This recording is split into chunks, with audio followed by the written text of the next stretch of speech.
আসসালামু আলাইকুম সবাইকে। আমি এমএস রান্নাঘর থেকে বলছি। বন্ধুরা, 2 মাস পর আমি আজকে একটা ভিডিও আপলোড করব, তো সবাইকে দেখার অনুরোধ করতেছি। আজকে আমি বানাবো পেয়ারা ভর্তা করব। তো পেয়ারা ভর্তা কিভাবে করব ঝাল ঝাল করে, সেটা আপনাদের সঙ্গে আমি শেয়ার করব। বন্ধুরা, সঙ্গেই থাকুন। তো আমি পেয়ারাগুলো ভালো করে ধুয়ে নিচ্ছি। আমি এখন পেয়ারা ভর্তা করব, মানে মাখা করব ঝাল ঝাল করে। তো ভালো করে পেয়ারাগুলো ধুয়ে তারপর আমি কেটে নেব। তো পেয়ারাগুলো আমি ভালো করে ধুয়ে নিয়েছি, একদম ডাসা ডাসা পেয়ারা। এখন আমি এগুলোকে কেটে পিস করে নেব।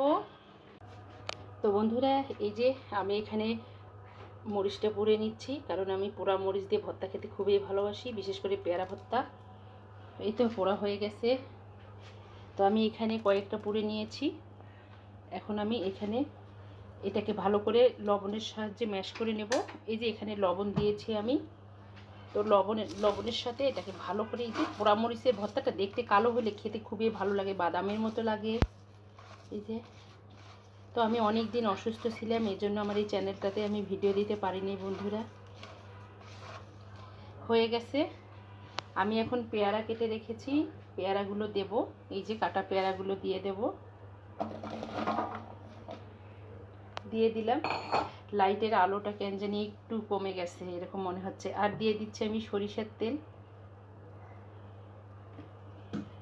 কাসুন্দিটা আমার শেষ হয়ে গেছে, একটু আছে, দিয়ে দিচ্ছি। বেশি দিলে মজা হইতো।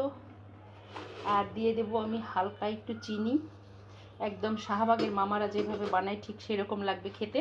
তো এটাকে এখন আমি ভালো করে মেখে নেব বন্ধুরা। তো বন্ধুরা, আমি এই যে লাস্টে দিয়ে দেবো এই যে লেবু রসটা। এটা দিলে ফ্লেভারটা এত সুন্দর আসে, যা বলার মতো না। লেবুর রসটা দিলে একদম খুব সুন্দর লাগে খেতে।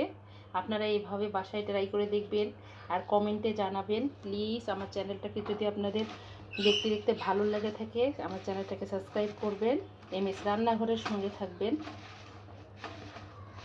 আমার তো একদম স্মেলটা শুনেই খেতে ইচ্ছা করতেছে, এরকম অবস্থা। একদম খুবই সুন্দর হয়েছে। তো মাখা হয়ে গেছে, আমি একটা টেস্ট করে দেখি, কিছু মনে করবেন না।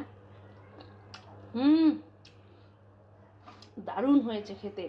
লেমন ফ্লেভারটা এত সুন্দর আসতেছে, যা বলার মতো না। এটার স্মেলটা খুবই সুন্দর আসতেছে।